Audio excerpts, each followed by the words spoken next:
I have long looked forward to this day to introduce Henry Olonga. Very few elite sportsmen and women are defined by actions and attitudes that transcend achievements at their chosen sport. Henry Kaba Olonga is such a man. In 1995, Henry became the first black man to play Test cricket for the Republic of Zimbabwe. 8 years later, he mounted a protest against President Robert Mugabe, which arrested the attention of the world and compelled him to live in exile in England for the next 12 years. In recent weeks, Henry has been granted permanent residency in this country.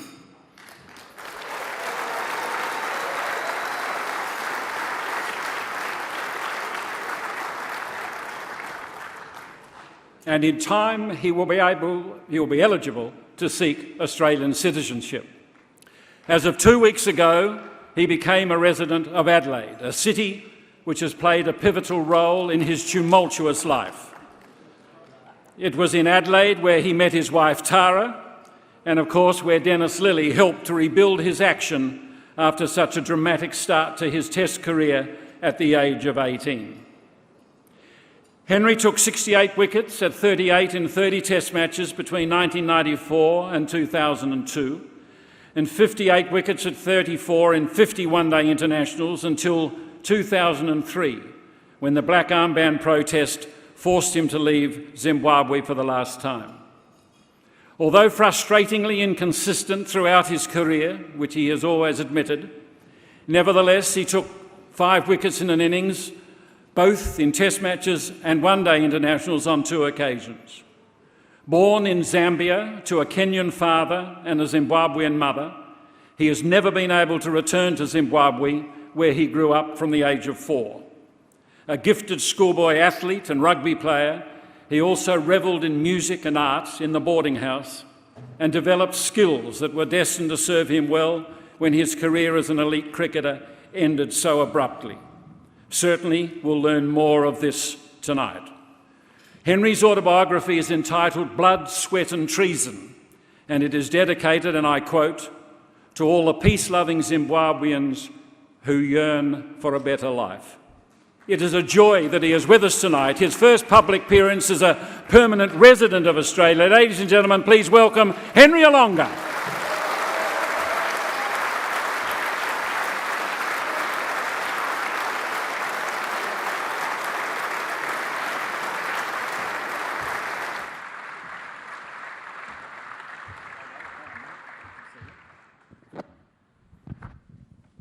Oh, sit and be comfortable.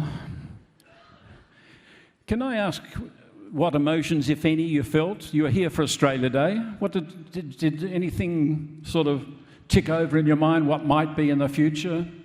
Australia Day? First of all, good evening, everyone. Hello. Thank you for having me. Australia Day. Obviously, I admire the pride and passion that Australian people have in their flag, in their country, the anthem, Tie Me Kangaroo Down Sport, is that the one? Yeah, that'll do, it's close enough. It's more popular in some circles. No, but I do admire that. I do admire that people here are really proud to be Australian. It seems impossible to remove that raw emotion from your remarkable story. Do you find, when I said that to an extent you've been defined by being the first black man to play for Zimbabwe and standing up to Mugabe, do you sense to a fair degree you've been defined by that? Well, I get more applause for standing up to Mugabe than my 6 wickets for 19 against England, if that's... So I think most people wouldn't remember me for my cricket. I had sort of flash-in-the-pan achievements here and there. In fact, I think you were quite accurate in describing my bowling style, which was rather erratic and unpredictable. My teacher from school, my coach, said that I was rather raw. He used to say that I didn't know where the ball was going when I let it go. I never let it bother me. I thought, if I don't know where it's going, how's the batsman going to know? So I just let it go at 90 miles an hour and hoped. Just before we get on to what lies ahead, do you think you'll be able to return to Zimbabwe while Mugabe's alive? I mean, that I can't answer. I've got two girls now, two beautiful girls, 3 and 5, and the risk to my personal safety may be very small, but it's just not a risk I'm willing to take. So, at this point in time, I'm just sort of blowing caution to the wind and saying, I'll wait until, I won't elaborate. Exactly. In fact, I'm going to get to the girls in a while. But did you meet Mugabe? You've met Mugabe? I mean, people will be amused to know that there was a time when he was patron of the Zimbabwe Cricket Union, wasn't he? That's right. He's famously quoted as saying that he loves cricket because it civilizes people. I guess you have to play it for it to civilize you. I don't think he played. Anyway, I met him twice. To answer the question, yes, I met him a couple of times. Once was when we played England in a test match in Harare. He came down and he, did the parade thing, shook everyone's hands. And the second time was when South Africa came to play a test match in '98, I believe. Santi Cronje was still alive, and so I met him twice. But beyond just the pleasantries of greeting him, I've never sort of interacted with him any more than that. How difficult is it? I mean, I've had the good fortune to be there 2 or 3 times. It's a beautiful country, not unlike this country in many ways, with the eucalypts everywhere. Do you get a sense of, there is some similarities, aren't there? Yeah, well, yes, they are. And unlike England, the sun actually shines here. So there is the love for sport, the outdoors culture, the braais or barbecues as they're called here.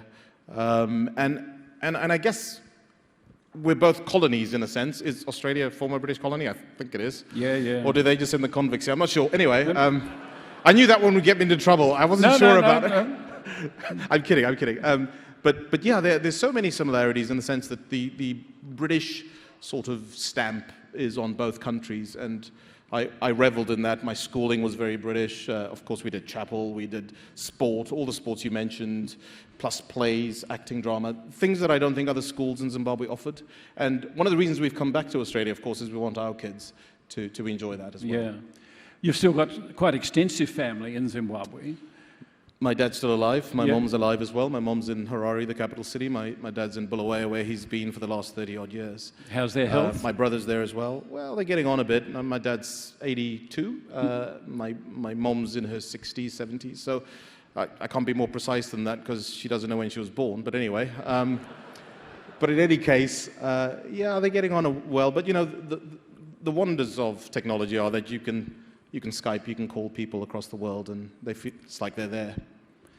How do you look back on that first test match? I mean, the distinction of being the first black man to play, you're just 18 years of age, you dismiss Syed Anwar with your third ball, and you're called then for throwing. And suddenly your whole world as an 18-year-old boy is turned upside down. How did you manage emotionally? Well, it was really difficult. I mean, talking about the emotions of the game itself, I was obviously the darkest face in the room, so pretty similar to tonight, actually.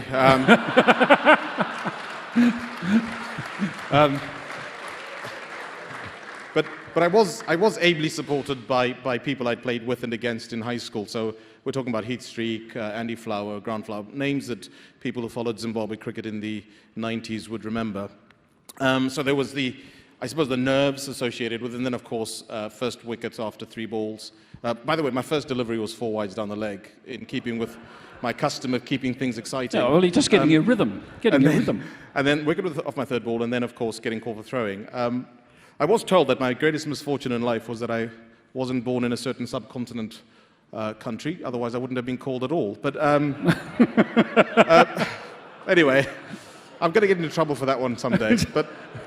But in any case, I had this problem, and so I got sent all over the world. One of the places I went to was India. I went to the Madras Rubber Factory Pace Foundation, which of course Dennis Lilly visited for a week or two in '95.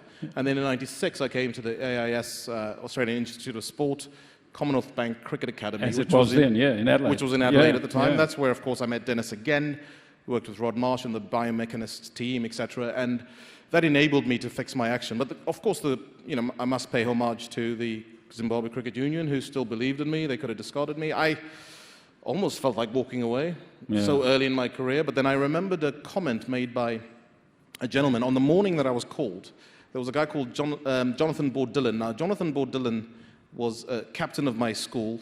He was captain of Zimbabwe school side as well. But his dad happened to be at that match, and he said to me, "Young man," I said, "Yes, sir." He said, "Do you realize that the last person who got called for chucking 32 years ago never played for his country again?"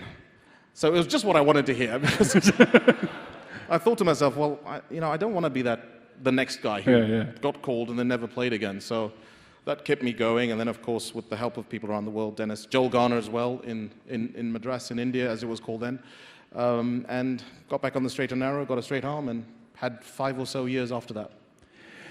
I'm interested, now that you've got the permanent residency here, what it was like to be effectively, is it fair to say you were stateless in England or not? You were living in exile, you couldn't return to Zimbabwe.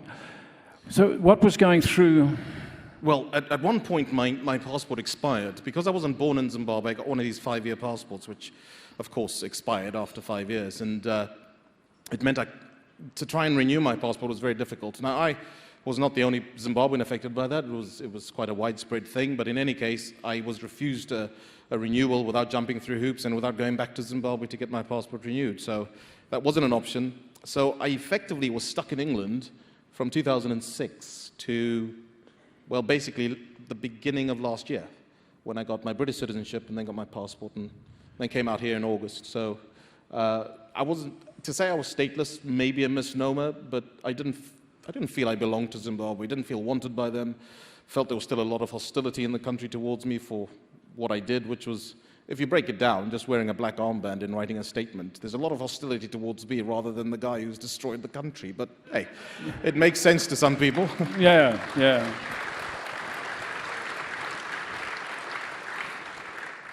You mentioned the girls, Talika and Liana, and I'm just wondering, as they grow, what will you tell them of your fight for justice and equality?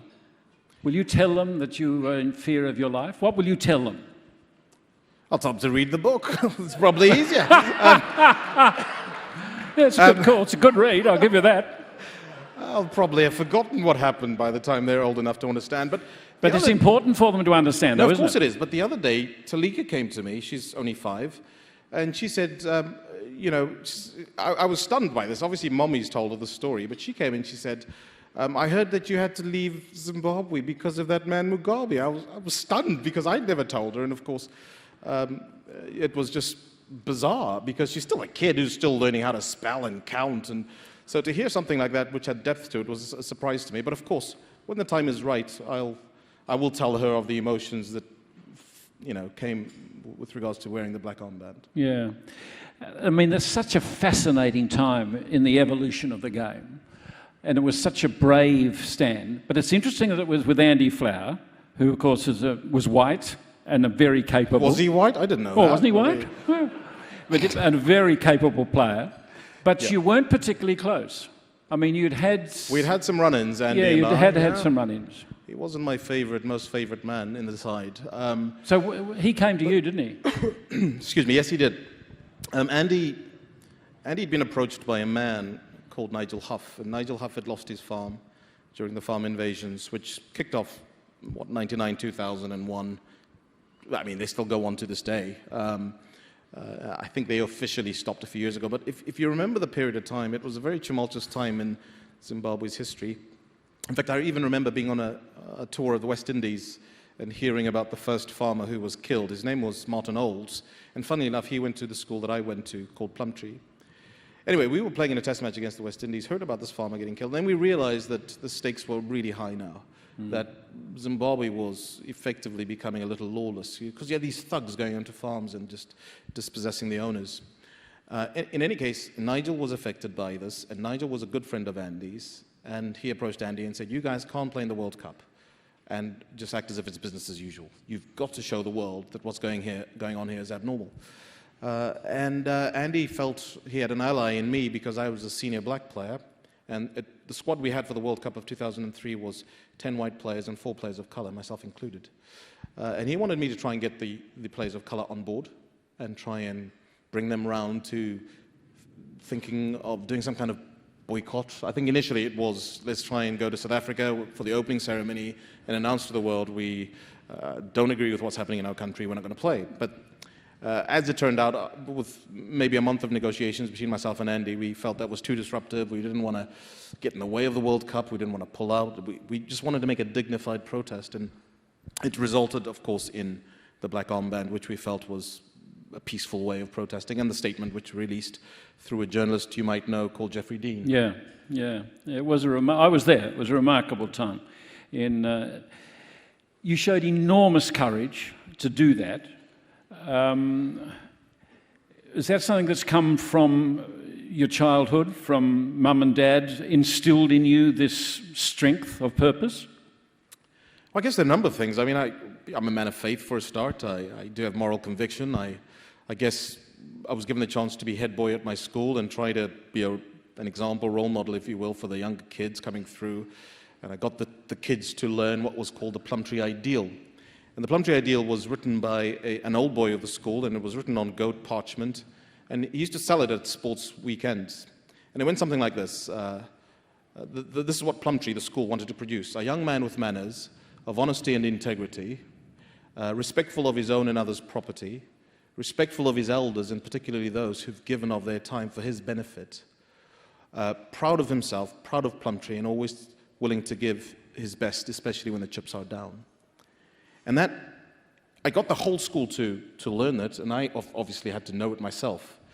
And that has kind of been a template for the way I've wanted to live my life, and the choices I've made, and it's informed a lot of the directions and paths that I've taken in life. And, the inner strength, the inner resolve wasn't easy. There was a lot of fear building up to it, of course, because, Robert Mugabe he's a ruthless leader, and people have disappeared, people have been imprisoned on trumped-up charges, etc. But I'll tell you what got me through it, Mike, the night before. Are you ready for this? Yep. It was the movie Gladiator. I kid you not. Now, you guys know the scene where Maximus is in the arena and the emperor comes down and he wanted to give the thumbs down and he gets the crowd to give him the thumbs up, etc. I watched that over and over again, and bizarrely, it just got me to think, I want to be Maximus, man. So wherever Russell Crowe is, you tell him he inspired me. So, but that got me through weighing up the emotion, etc. And I think, I just think it was the right thing to do. I mean, Andy and I, one of the things we talked about was the fact, it was kind of to do with legacy. How do we want to be remembered? And, 50 years from now, when we're old and decrepit, we'll look back on our lives and know that Zimbabwe was going through an abnormal time, and we chose not to say anything. I've had lots of input into my life, but one of the friends I had at the time was a man called David Coltart, who was a human rights lawyer. And he talked about, of course, the South Africa apartheid era, and obviously how one of the ANC's slogans was no normal sport in an abnormal society. But he also told me about Edmund Burke's often quoted, all that's necessary for evil to prosper is for good people to do nothing, or good men, as it says. And I just never wanted to be the people that walked on by and did nothing. I wanted to do something so that I could look at myself in the mirror 50 years from now and say, hey, you did something. You took your stand, yeah.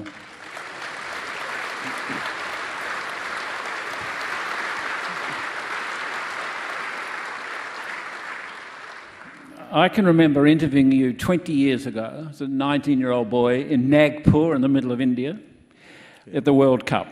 And you were railing against the colonial attitudes and influences in cricket. And I'm wondering, are we, from your observations of the cricket world, are we any better? Are we any more mature as a cricket community, particularly on matters of race? Are we any better? I mean, I must be honest, I'm far removed from cricket nowadays, so it may be out of turn for me to speak definitively on this. I have no idea. From what I see, I think the sport is integrating. I mean, there are a lot of tournaments around the world. Whether you like it or not, T20 is popular with the public, and we're seeing teams in India, for example, having players from Australia come over and vice versa. And I think the sport, the boundaries are being broken. Of course, you've got people like Chris Gale coming over and causing mayhem here. But in any case, I think the sport is becoming more global, and I think it's being forced to embrace difference. And I've no idea how things are on the ground. I think the power base has moved as well from England to India, and we have more of a cultural influence from there. For example, Cricinfo, as it was called back then, was a website I used to go on often, because that's of course the website that has all my stats in it. They're not many, mind you, but that was the site, wasn't it? And now it's ESPN Cricinfo, and of course it was bought by an Asian network, and it seems to have a lot of cultural sort of Asian push, which I think is great. But it's definitely the demographic of the power base has moved, and is forcing cricket to sort of integrate better, I think. And Twitter and all this sort of stuff means that the public are interacting with cricketers from all over the world on a constant basis. So, but as far as the administration of the game, I haven't a clue. Probably better off asking Harsha or... Well, Harsha's probably just been to 3.4 million, what you're saying now, this very moment. You could have been exposed like nothing. I mean, it's unbelievable. Anyway, to the future. Yeah. Now, we haven't dwelt a lot on what you've been doing away from the Lashings Cricket Club in England. You're still playing a little bit, aren't you? Are you going to play a little bit out here or not? You'll be off a very short run. Listen, I was a rabbit, mate, so I've heard the wickets are bouncy in Australia, and I'm not interested in facing some 15-year-old who hears that I'm an ex-test cricketer and wants to prove a point. Because that happened a lot in England, and there's nothing to get a person's tail up than to hear I played for Zimbabwe. So I don't know. I'll have a look. My wife and I have decided. The kids have come along, and we've all sort of put on a little weight. I think if you look at my picture in there, you'll see that I've filled out in the cheeks a little, if you know what I mean. So my wife and I, we both want to sort of push for fitness in the coming year. And, in 5-6 months, if I feel up to it, you never know. I might decide to play for a local club. But as of now, as I'm sure you're aware, I've got other interests, things that I'm really sort of plugged into: music, painting, photography, etc. And I'll probably plow myself into those things more than playing. Well, that brings us to music, which has always been important in your life. And in a moment, I'm going to impose on you, if you are in the mood. But just tell us about the joy of that and the music. Where did that start? Was there music in the family? Well, let me see how good Australian audiences are. Well, let me start off by saying no, there wasn't any real musical prowess in my family. But in junior school, I really, really, really wanted to be in the play. But they left me out of every single one. Oh, they're terrible here. They're supposed to go, No, I was. Let's try again. I was left out of every single play in junior school. There you go. So I got to high school and decided. But what about Frederick and the Pirates for Penzance? Yeah, hold on. You're getting ahead. All right. So I decided I've got to fix this. So I got to high school, and there was a lady called Felix Westwood who was auditioning everyone for the play. So I decided I wanted to be in the play. Didn't know what it was called, and I auditioned, and I went through, and I sung a solo piece. We sung as a group, and she wrote my name down after I sung my solo piece. And then she told us to go and look at the notice board a few days later, which I did, and I discovered my name was on the notice board in a play called Oklahoma, which was the first Red Flag, because that's not a cool play. I mean, there are better plays than Oklahoma. The second thing I discovered was that I'd been cast as a cowgirl in Oklahoma. I was in a boys-only school, and they got to find the girls from somewhere. So I was told I was categorically the ugliest girl they'd ever had in any play by Felix Westwood. In any case, I got the bug. The next year, I was in the Gondoliers. Are we a cultured bunch here? Do we know the Gondoliers? Oh, yeah. So I was Marco in the Gondoliers. Probably the most unique performance of the Gondoliers. Because my brother in the play is a guy called Giuseppe, and he was 6 foot tall and white. So I've no idea how we were brothers, Mother had some explaining to do. And then I took part in Joseph and his Technicolor Dreamcoat. I was a narrator, and then Frederick, Pirates of Penzance, and many others. So every year in my schooling, I was in a play, and it didn't clash with cricket or anything else I was doing, so it was one of the things I loved.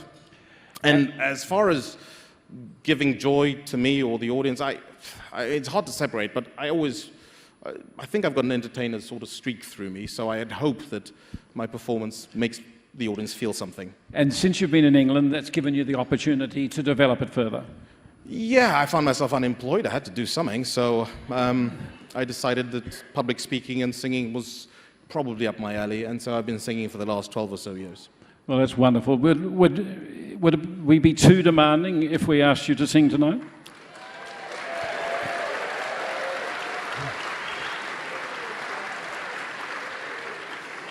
Actually, you wouldn't, but you asked me before the night anyway, so... Henry Olonga, ladies and gentlemen. Thank you very much.